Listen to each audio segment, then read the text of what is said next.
और जो छात्र आंदोलन कर रहे हैं इसको और आंदोलन को तेज करें, हम उनके साथ खड़े हैं, हमारी पार्टी उनके साथ खड़ी है। लेकिन अब तक जो दरिंदा, जो रेपिस्ट है, जो मर्डरर है, वो खुलेआम घूम रहा है। महिलाओं का, लड़कियों का मामला है, उस पर सरकार राजनीति कर रही है और निश्चित रूप से ये सरकार लीपापोती कर रही है, इसलिए कि एनडीए के बेटा और परिवार उसमें शामिल है। बिहार विधानसभा के बजट सत्र की आज से शुरुआत हो रही है और बजट सत्र में सबसे पहला जो मुद्दा गूंजा है वो ये मुद्दा है कि बिहार की जो मेडिकल छात्रा, नीट की जो छात्रा थी शंभू गर्ल्स हॉस्टल में, जिसकी हत्या हुई या आत्महत्या उन्होंने किया, ये जांच का विषय है। जांच होगा तो सब कुछ पता चलेगा।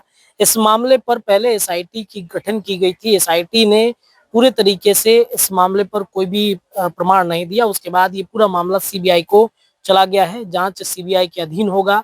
लेकिन उससे पहले बिहार के विधानसभा के बजट सत्र में काफी ज्यादा इस मुद्दे को लेकर के हंगामा देखने को मिल रहा है और इस हंगामे में आप देखेंगे कि कई जो विरोधी दल के विधायक हैं, जैसे कांग्रेस के विधायक या राष्ट्रीय जनता दल के विधायक हैं, ये तमाम विधायक पोस्टर्स लेकर विधानसभा के सदन के बाहर प्रदर्शन करते हुए दिख रहे हैं और प्रदर्शन करने के साथ ही साथ वो ये कह रहे हैं कि ये मामला अब पूरी तरीके से कहीं ना कहीं दबाया जा रहा है, इस मामले को खत्म किया जा रहा है। लेकिन हम डिमांड करना चाहते हैं सरकार से कि इस मामले को निष्पक्षतापूर्ण जांच करना चाहिए, तभी इस मामले का उद्भेदन होगा। सीबीआई पर कितना भरोसा है, इस पर जब हमने सवाल किया तो सुनिए विधायक जी क्या कह रहे हैं। जी सर, क्या नीट के छात्रा 6 जनवरी को उनका रेप हुआ। रेप के बाद उनका मर्डर कर दिया गया।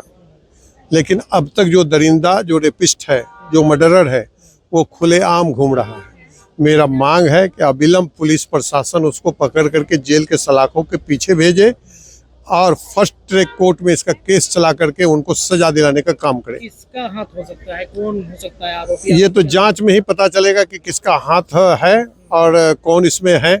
जांच करें, सरकार है, सरकार जांच कर ही सकती है। पुलिस वाले हैं, पुलिस वाले चाह लेंगे तो अगर पाताल में भी होंगे वो तो निकाल करके उनको जेल के सलाखों में भेजेंगे। एसआईटी गठन हुआ, उसमें भी कुछ नहीं हो पाया, सीधे सीबीआई को दे दिया गया। एसआईटी में कुछ नहीं होने की वजह से सीबीआई को दिया गया। लेकिन मेरा मानना है कि ये पूरी तरह से सरकार और पुलिस प्रशासन उन लोगों को बचाना चाहता है। उन लोगों को, जो लोग पर्दे के पीछे में हैं, उन लोगों को भी बचाना चाहता है और रेपिस्ट को भी बचाने का प्रयास किया जा रहा है। क्या इस मामले को जांच करेगी, लग रहा है आपको? सीबीआई को जांच करेगी, जांच करनी चाहिए। कहीं पेंडिंग रह जाती है, इसीलिए मेरा कहना है कि सीबीआई को दिया गया है। पुलिस प्रशासन अगर चाह लेता तो अब तो वो लोग जेल के सलाखों के पीछे होता।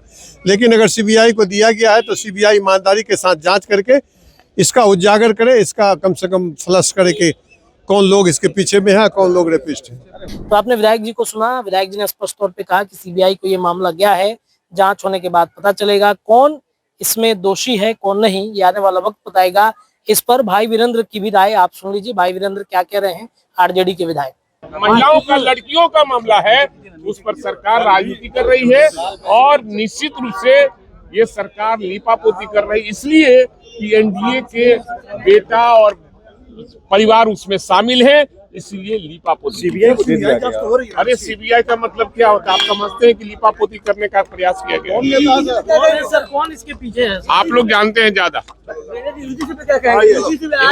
और जो छात्र आंदोलन कर रहे हैं इसको और आंदोलन को तेज करें, हम उनके साथ खड़े हैं, हमारी पार्टी उनके साथ खड़ी है। तो भाई वीरेंद्र को भी कहा, सुना आपने, उन्होंने कहा कि सब कुछ आप लोगों को पता है कि कौन है इसके पीछे, जांच होगा तो सब कुछ स्पष्ट तौर पर पता चलेगा। लेकिन हम लोग साथ हैं, हम लोग लड़ाई लड़ेंगे, छात्रा को न्याय दिला के रहेंगे।